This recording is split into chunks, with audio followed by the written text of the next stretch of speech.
મહારાજનો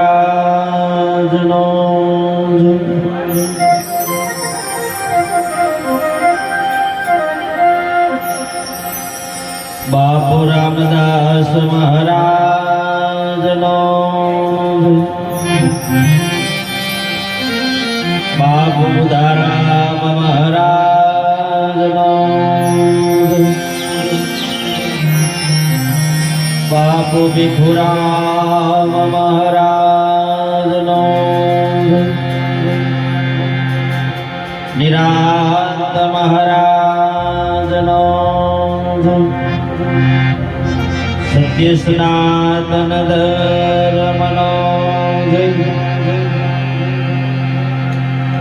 પધારેલ હરિ ગુરુ સંતનો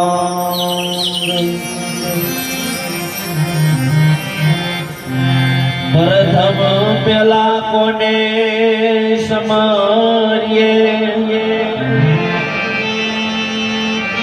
અને કોના લીએ ના માત પિતા ગુરુ આપણા પછી જ લેવા લખ પુરુષ ના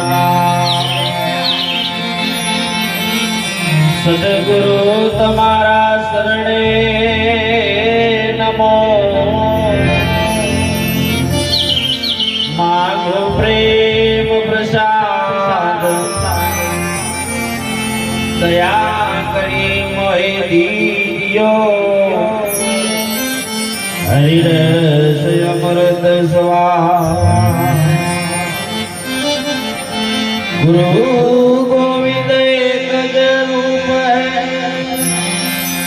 वेद करुणा लगा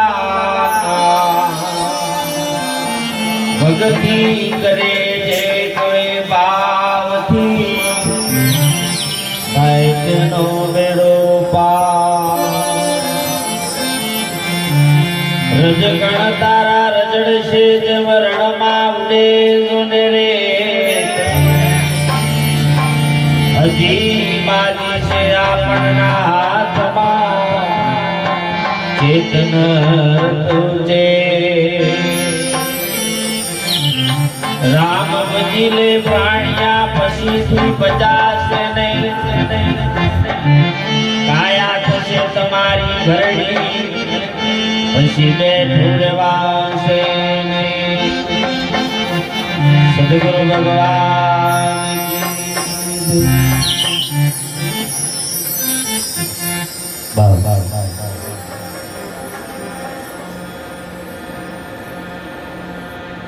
આજનો પાવનકારી પ્રસંગ 31/8/2025 ને રવિવાર ના રોજ રાત્રે રામજી રામ આશ્રમના પટાંગણમાં એમાં એક બુધારામ મહારાજની છત્ર છાયામાં આપણે બધા મળીને ભજન કરવાનો અવસર મળ્યો. એમાં જે પ્રસંગ નિમિત્તે આપણે બધા મળ્યા છે, જે શરીર નાશવત હતું એનો જે સમય હતો એમનો પૂરો થયો, એવા કૈલાસબા નિમિત્તે જે પરિવારે આપણને બધાને તેડાવ્યા છે, બધાને હળી મળીને એકબીજાના અરસ પરસ દર્શન કરવાનો લાભ લેવડાયો છે, તેમને તાલીથી બધા વધાઈ લઈએ. કેમ કે આજનો અવસર મા પ્રત્યેનો, માની વાત કરીશું, બાપની વાત કરીશું, સદગુરુની પણ વાત કરવી છે. શાંતિથી બધા બેસજો. આ ધારાને આજે આપણે કરુણ પ્રસંગથી ઉઠાવો. જે તમારા નાનપણમાં તમે તમારા મા બાપના ખોળે રમ્યા, એને યાદ કરતા કરતા કરતા સદગુરુ પાસે જઈએ એવી આશા રાખવાની છે. કેમ કે સંતો મહાપુરુષો કે ભૂલો ભલે બીજું બધું મા બાપને ના ભૂલશો, ગણિત છે ઉપકાર. તમને જે દુઃખ વેઠીને મોટા કર્યા છે એનો આજે મહિમા છે. 13મા નિમિત્તે જે પણ આપણને સમય મળ્યો છે, જે દૂર દૂરથી બધા સંતો પધાર્યા છે, એ બધા સંતોના ચરણોમાં દાસના કોટી કોટી નમન છે. અને આપણે ભજન સાથે આનંદ કરવો છે અને માને યાદ કરવાનો અવસર છે. ત્યાં પહેલા હે તારી એક એક પડ જાય લાખની, તું તો માળા રે જપી લે મારા રોમની.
તું માળા જપી લે હરિના નામની.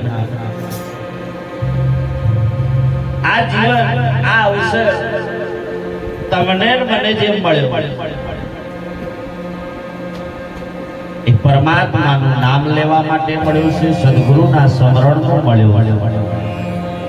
પણ એની સાથે સાથે દયા, પ્રેમ અને કરુણા જેના ઘેર ઊભી છે સાહેબ, એના ઘરમાં અત્યારે પણ સ્વર્ગનો વાસ.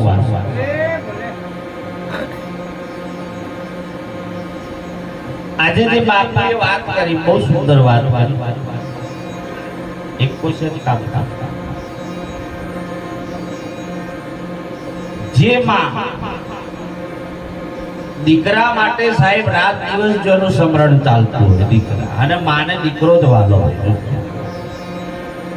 માને દીકરો વાલો હોય, મારો દીકરો ક્યો ગયો છે, કેટલા વાગે આવશે, બધી ભૂખી બે હીરે મારો છોકરો આવીને ખાય અને ખાઈ લે, પછી વધે તો ખાય ન કે એમ ના કે ભૂખી.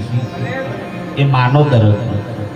આપણે ગુરુના પણ રીતમાં સમજ કે ઘણા એમ કે છે આ રડાવાનું હેડાડ્યું હતું બહુ હમણાં પણ જતા રહ્યા હોય પાછા વળી જજો ત્યાંથી આવજો થોડા. કેમ કે આ જગતમાં દયા ભાવ મટ્યું છે ને તારે મારા માર ને કાપા કાપ ફેડી ગયું છે. આ દયા ભૂલ્યા છે એટલે. બાકી કોઈનામાં થોડીક દયા ભાવ જો હોત ને માનવતા હોત ને તો સાહેબ આજે કોઈ એકબીજાને મારી પણ ના શકે. દયા ભાવ હોય તો જેનો નહીં એને પૂછી જો. આજે આપણે બધા બેઠા છીએ, બાપુએ કીધું ઘડનારે મય ઘડી છે સાહેબ, બહુ અમૂલક મોતી આજે આ બની છે ને મૂર્તિ, એ બહુ ઘડનારે સુંદર ઘડી છે, પણ મા વગર મય ઘડાઈ નહીં. આ દુનિયામાં પરમાત્માને આવવાનું કોઈ સ્થાન હોય તો મા છે, અને મા વગર કોઈ આજ સુધી આ દુનિયામાં આવ્યો નથી. સાહેબ જે માએ જેને દીકરો નતો એ અજ્ઞાનવાસમાં ભૂમિકામાં રહી પણ એક માતાજીના મંદિરે જતી, દેવળ દેવળ જતી, ડેરો ડેરો કહેતો, નાના નાના મંદિરને ડેરો કહેવાય. આ બધે જઈ જઈને બાધા લેતી કેમ કે મને એક શેર માટીની ખોટ છે, પરમાત્મા મારી પૂરી કર. મારી જીવન ઘેડી ઘેડ પણ આવે તો મારા દીકરા મારી સેવા કરે. માં સાહેબ રોજ દર રખડે ને એ માને ખબર છે 9 મહિના કઈ રીતે લઈને ફરવું એ માને ખબર છે. બાપ ને જેને નહીં એમ પૂછજો. આ બધું ક્યારે સમજાય? જેના ઘરમાં નહીં હોય તેને સમજાય કે માં એટલે શું. સુંદર ભજન કવિઓ ગાય છે, એ માળી નદીએ નાવા જાતી રે દીકરાને માટે,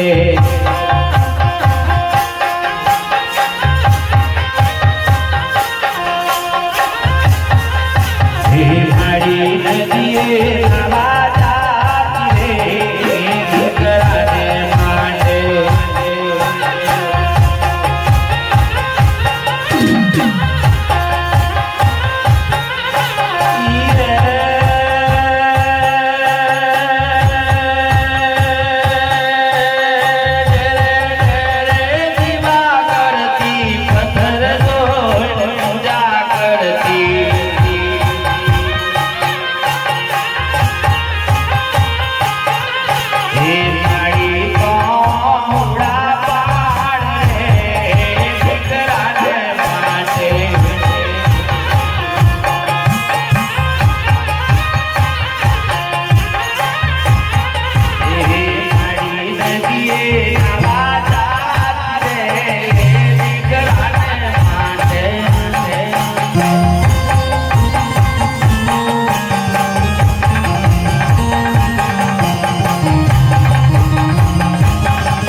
ખબર હોય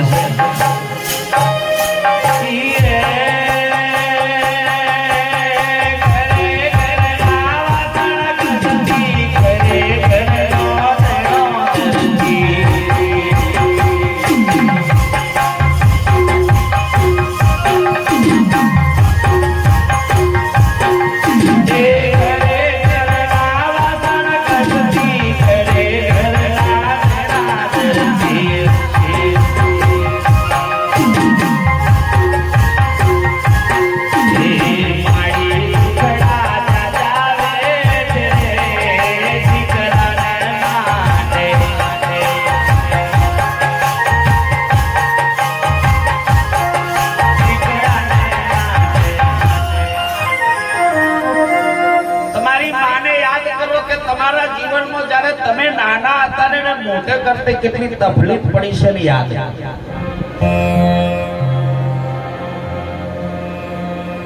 માએ જન્મ આલ્યો ગુરુએ સાહેબ તને જગાડ્યો એટલું તો આપણને ભાન થઈ ગયું છે કહેવા પડે એવું છે કે હું તો હતો ને મારા ગુરુએ જગાડ્યો માં જેવો દરજ્જો ગુરુનો પણ હોય છે સાહેબ છોકરોની વાલ એને પણ ખબર છે કે મારા છોકરાને કોઈ ના થઈ જાય અરે તમને કોક વાગી હોય તો એથી કોથી ગાડીનો સેલ વાગી જાય સાહેબ એ પણ માનો દરજ્જો સમજો એમ માનબા મને આજે એવી ઓફર છે બાપુ માં વિશે થોડું ચલાવું શ્રદ્ધાંજલિ ભજન થોડા લેજો ને હાર બાવાજી કેમ જ કરવું પડે કેમ કે જે પ્રસંગ છે પ્રસંગે આપણે ચાલવા બધાએ જાણીએ છે કે શરીર નાશવત છે એકદમ એનો 100% નાશ થઈ જવાનો છે ને આયા છે જાયેગા રાજા રંગ ને ફકીર કોઈ સિંહાસન બેઠા એ જવાના છે નેસે બેઠા એ હવે કઈ જવાના એ નક્કી ગુરુએ કરાયું છે હખણા રહેશો તો હખણા જશો જો હખણા નહીં રહો તો ડખા થશે જીવ જુતિયોમાં એવું ના થાય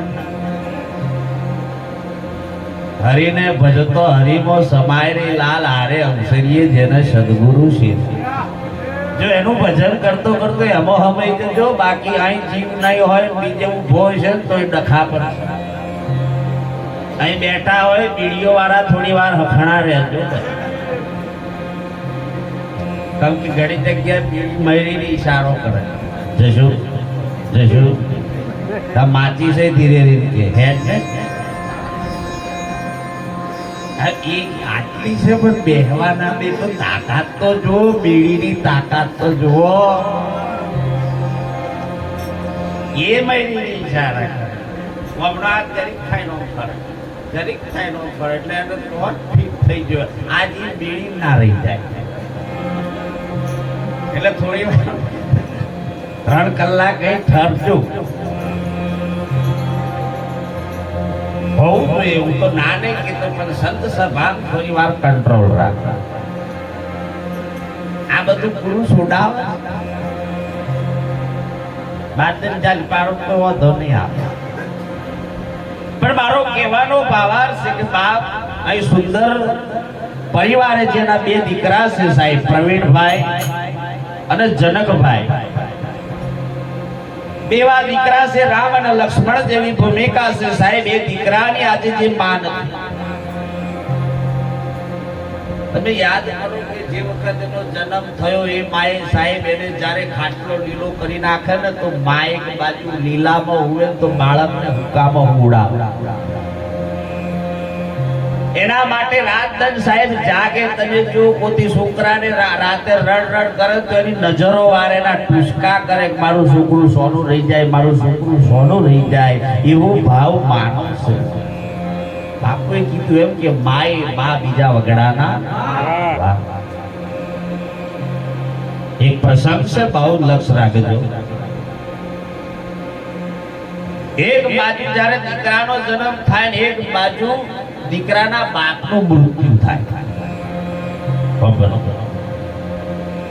હવે એ દીકરાના બાપનું મૃત્યુ થતા પહેલાનો બાપ મરતે મરતે એવું કહી જો કે મારા દીકરાને ભણાઈ ગણાઈ મોટો કરીને નોકરી લગાડજે કે તને દુઃખ ના પડે જતે દાડ. બાપનું વચન સાહેબ એને લક્ષમાં લીધું છે. પોતાની પત્ની સાહેબ પતિના પગલે ચાલે, પતિના વચન ચાલે ને એને નારી સાહેબ એ સતી કહેવાય. પતિના પગલે ચાલે એને સતી કહેવાય, પતિના પગલે ના ચાલે એને સંખણી કહેવાય. સાહેબ એને ફૂટપાથ પર રહેવાનું, કોઈ જમીન ના મળે, કોઈ જાયદાદ નથી. વિચાર કરજો, એક ઝૂંપડું પતિ સાહેબ સરકારી જમીન હોય એવામાં ઝૂંપડું બાંધીને રહે. છોકરાને સાહેબ એકલામાં હોવડાઈને જાય અને કંઈક સાહેબ મહેનત કરી થોડું ઘણું લેતી આવે, ખવડાવે. એમ કરતો નાનેથી સાહેબ મોટો કર્યો, મોટો કરી તમે જુઓ તો એને ભણવા માટે મૂકવાનું પૈસા ના મળે. જે નાની પોઝિશનમાંથી જે મોટો થયો પરિસ્થિતિમાં એને ભણ હોય બાપ પરિવાર કઈ રીતે મોટું થાય. દીકરાને બાપનો દરજ્જો ખબર ના હોય, પણ જે બાપ બને ને તાને ખબર પડી જાય કે મારા બાપને તો ચમ થયું છે. આ દીકરાને મોટો થયો, મોટો થયા પછી સાહેબ એવી ગ્રેજ્યુટી રીતે મેળવવાની અને અમેરિકા જવાનું થયું. સાયન્સનું ભણતર હતું. છોકરાને પૈસા જોઈતા હતા, 10-20 હજાર રૂપિયાની જરૂર, પણ પૈસા મળે ના. ક્યાંથી લાવે? કોઈ કમાવા વાળો પાછળ છે નહીં. હતો એ જતો રહ્યો. એક બાજુ દીકરાનો જન્મ ને એક બાજુ બાપનું મૃત્યુ. ગામવાળાને ભેગા કરી કીધું કે એક બાજુની મારી કોતી કોઈ અંગ વેચાતું હોય, મારો છોકરો ભણતો હોય તો હારું સાહેબ, એક બાજુની કિડની વેચી. આ વાતો છે, પણ એનું જયારે સમરણ ને બરોબર વિચાર કરીએ ને તો આ લાઈટ થાય એમ. બાકી કોને હોભરી પેલી બાજુ કાઢનાર છે તો નહીં રાખે. આ વેચાણ કરી પોતાના દીકરા માટે ખબર ના પડવા દીધી કે મેં મારી કિડની વેચી છે, અને દીકરાને પૈસા આલ્યા કે બેટા ભણ અને નોકરીમાં તું લાગ. સાયન્સમાં ભણતર હતું સાહેબ, અમેરિકા ભણવા જ જોશે. ભણ્યો, 2-3 વર્ષ કાઢ્યા અને ડિગ્રી સારી પ્રાપ્ત થઈ ડોક્ટરની, અને આવ્યો અમદાવાદ જેવા શહેરમાં.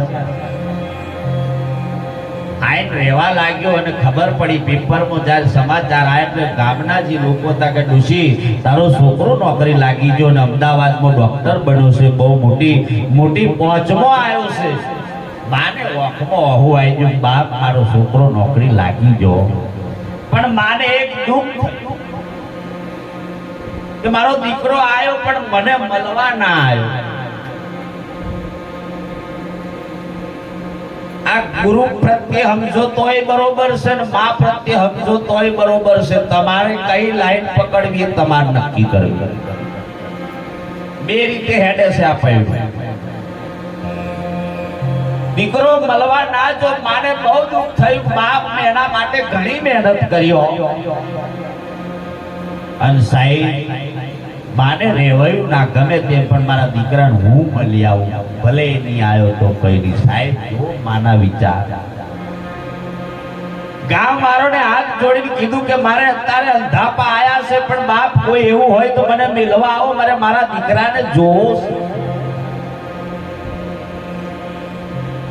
આમ 3 વાગે એવું રાખતો તો મને થોડું કેમ થાય. સંગીત કલાકારો તાલીથી બધા રમઝટમાં આપણે થાકી જઈએ પણ એ ના થાકે એવું છે. પણ ટોન થોડી એવી મારજો બાપ બધાના દિલમાંથી કરુણ પ્રસંગ જાગી જાય. ખરેખર અમે કોઈ ભૂલો કરતા હોય તો સુધરે. તમે જો તો માને મૂકવા માટે ગામના 2-4 વડીલો લઈને જ્યારે જાય અને મોટી હોસ્પિટલ એની પર સાહેબ એવી મોટું મકાન લીધું હતું કે એની પર એનો દીકરો રહે. જોજો ઘણા ગુરુના ગુણ ભૂલે છે ને એ મોટામાં મોટી મૂર્ખમણી પછી થાય. ગુરુ એ અગમ નિગમનો વાસો છે, પણ તમારા ઉપર દયા ભાવ કરતો હોય તે સાહેબ એના શરણોમાં નમી જવાની જરૂર છે. ઉપર રહીને એનો દીકરો જુએ કે મારી માં છે પણ એને મળવું જ. મારી જોડે સારા માણસો આવે, એજ્યુકેશન માણસો આવે અને હું એને મળવા જઈશ તો લોકો મને કહેશે તારી માં આવી છે. ગેટ પર ઉભા રહ્યા વડીલોએ કીધું કે બા અહીં ઉભા રહો, તમારો દીકરો તમને જોઈ જશે એટલે લેવા આવશે. બા એક બોકડા ઉપર શાંતિથી બેઠી, કોઈ લેવા ના આવ્યું. સાહેબ અંધારું પડી ગયું અને જે વોચમેન હતો સાહેબ એક ભિખારણ છે એમ કરીને લાત મારીને કાઢી મેલી કાઈથી નીકળી જાય. એ ડોશી, તારામાં ઘણાય રોગ હશે, તારે અંદર આવવાની જરૂર નથી. માએ સાહેબ જે આટલું જૂઠું નાખી દેતા એમાંથી બાપ ભૂખી થયેલી ડોશી હો જૂઠું એટલું ખાઈને અને સાહેબ બોકડા ઉપર હોઈ ગઈ હતી અને સાહેબ તાવ સડી જો રાતે ઉઘાડી એનું કોઈ ચાદર ના મળે. એક બાજુ કિડની વેચી હતી એની એક અસર જોવો તો ખરા. બા એટલે શું હતું?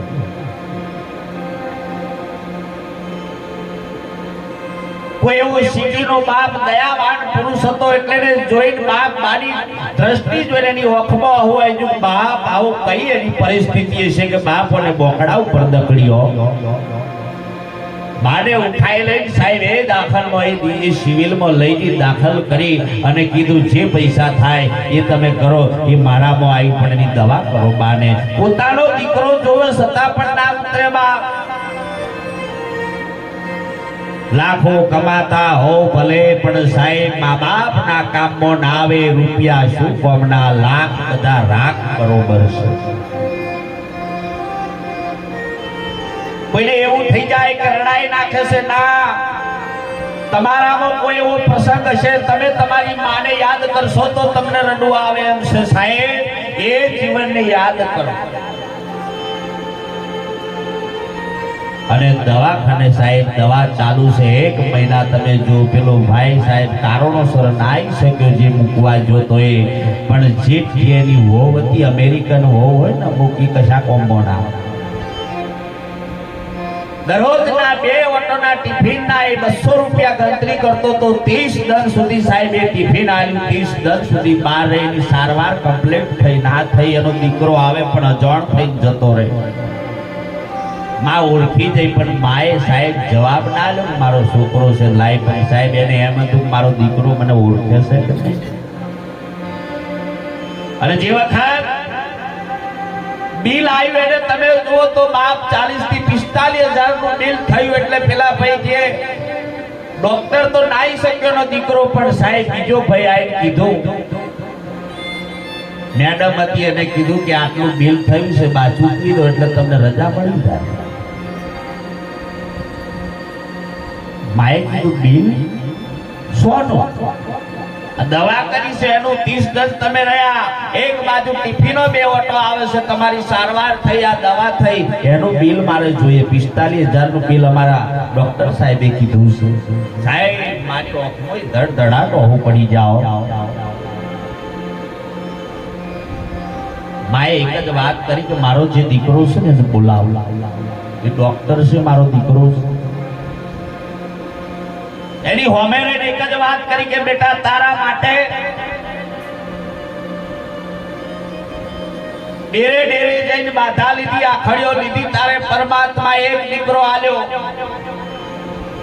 તારો બાપ મરતો એમ કહીજો કે મારા દીકરાને એવી નોકરી લગાડજે કે તને દુઃખ નહીં પડવા દે.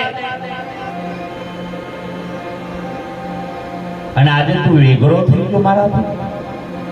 અને આજે તું બિલ માંગુ છું 45,000 નું બિલ માંગુ છું. હું જે કહું છું એનો હિસાબ આજે તું કરાયા કર. એક બાજુ મારો હિસાબ તું લખ અને એક બાજુ તારા પૈસા કાપી લેવાના જે થતા હોય. કે મેં તને 9 મહિના પેટમાં રાખ્યો, એ 9 મહિનાનું બિલ જે રીતે લખીને મૂકવું હોય તો મૂક. જન્મ આલ્યા પછી 5-6 વર્ષ તું મારા કુખે ધાયો છું, એનું દૂધના રૂપિયા તું લખ. તને ભણાવવા માટે મેં એક બાજુની કિડની વેચી, તારે જવાનું હતું અમેરિકા, રૂપિયો નતો, પણ તારા બાપનું વચન સંભાળવા માટે મેં એક બાજુની કિડની વેચી તને ભણાયો. એ રૂપિયા ગણ. તારા માટે શું નથી કર્યું? કોઈ જમીન નથી, જાયદાદ નથી, એઠું જૂઠું ખાઈ તને મેં ભણાયો. તારા 45,000 નું બિલ લાવી.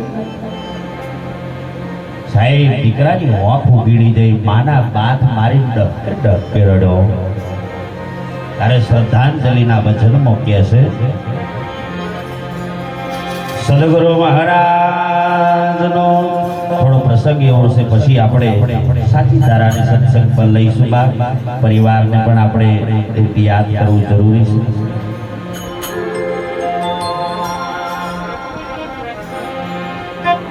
છે એ મરનાર તો મરી ગયા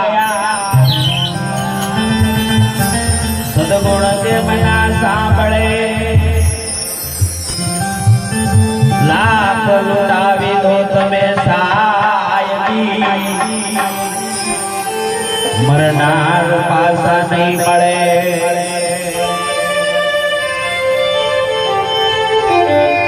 માવતર પડ્યું છે તમને કેનો કરજો વિચાર દુનિયામાં બધું જ મળશે પણ મા બાપ નહીં મળે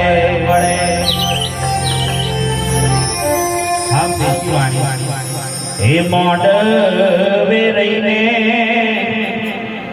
એ દીકરા બોલાવે આવો માવલડી મોડવડે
વાણીમાં લેવાનું તારે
કે હાજા બાપા કરીએ તો પ્રાર્થના પણ પહોંચ્યો